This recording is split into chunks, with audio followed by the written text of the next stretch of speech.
In front of me is UMIDIGI S2 Lite, and let me show you how to change PIN to your SIM card on the following device.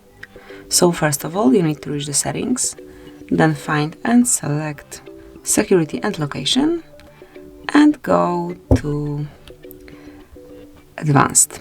Now mark SIM card lock, and here click on change SIM PIN.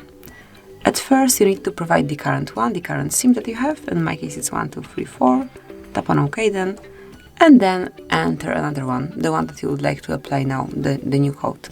So it can be 2580, click on OK, and then re-enter this new PIN, click on OK, and that's it. As you can see here, it has been done. So congrats, thank you for watching, please subscribe our channel and leave the thumbs up.